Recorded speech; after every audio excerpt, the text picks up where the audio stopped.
Now, we understand that Liberians are reacting after, outgoing president and, of course, football legend George Weah conceded defeat to opposition leader Joseph Boakai after a tight presidential runoff elections. Well, to shed more light on this and, of course, to discuss matters arising around it, we are joined at this time by Elvis Akpobi, an EU election observer. Thank you for your time, Elvis. Thank you for having me. All right, now, as an election observer, what are the key factors or dynamics, you believe contributed to the loss of the incumbent president, that's George Weah, in Liberia's recent election? And, of course, your general overview as regards how the election itself did pan out. Okay, this goes to show that at least despite sometimes I worry about our democracy across Africa, the result of yesterday's election builds my confidence that we still have some countries that have good electoral umpire. I want to give kudos to the next in Liberia. I was privileged to be an observer in the fourth.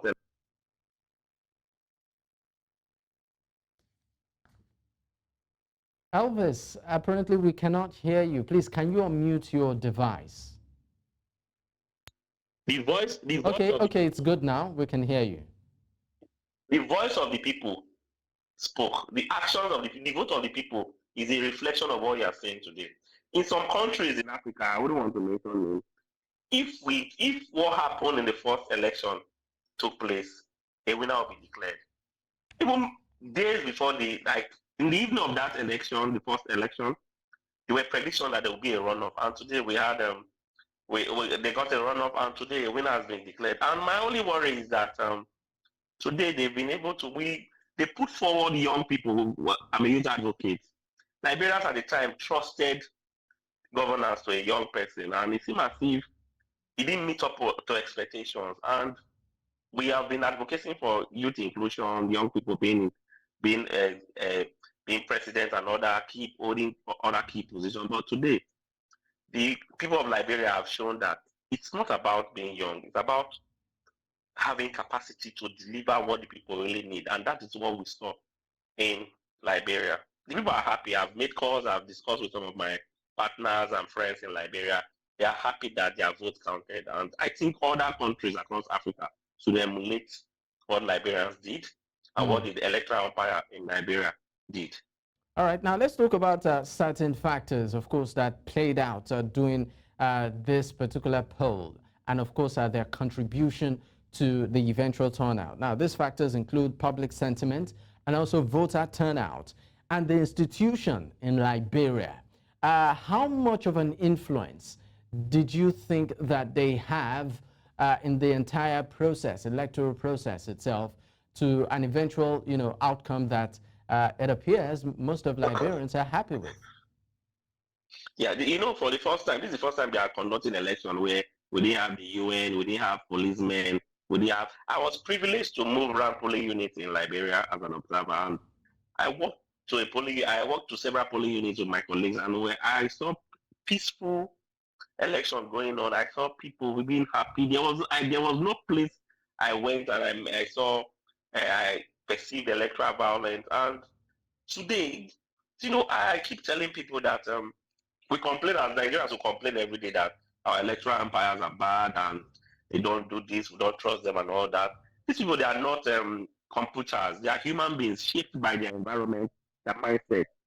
They see election, a handful of these umpires, they see that staffs, I would say, they see elections as transactions. They feel every election is a way where they will make money. And they seem to forget that these transactions have a very negative ripple effect in our country today. I think INEC back here in Nigeria should take a leave from the NEC in Liberia. What they've done for the Liberian people, they're happy. The last time I was in Liberia, the driver that took me, I had a conversation with him, and he told me how Liberians were suffering, how the outgoing president disappointed them. They expected more from him, but they didn't get even half of what they want. The road to the airport is nothing to write home about. They lack infrastructure. There are no jobs and all that. And I think Joseph Boakai, who was a one-time minister for agriculture and has held that position, knows what led him into victory, and he should provide for Liberians what they are yearning for. Mm.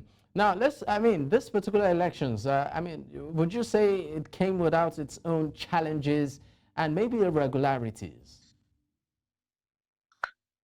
Yeah, the challenges were, for me, what I think challenges were just about young people who were gullible. There were cases where some young persons had stampede, both that of the winner of the election and the outgoing president. Young people, there were cases where there were attacks. You know, young people are mostly the vehicles of and victims of this electoral violence because they are gullible, and not forgetting that a handful of them too see elections as transactions. They don't know when they'll get the next money, courtesy of vote buying and all that. But still, the masses vote. I have a friend who's in the same party with President George Weah, but she was not supporting George Weah. She said she's running for rep, but she's supporting Joseph Boakai. And you see, that's how democracy should be.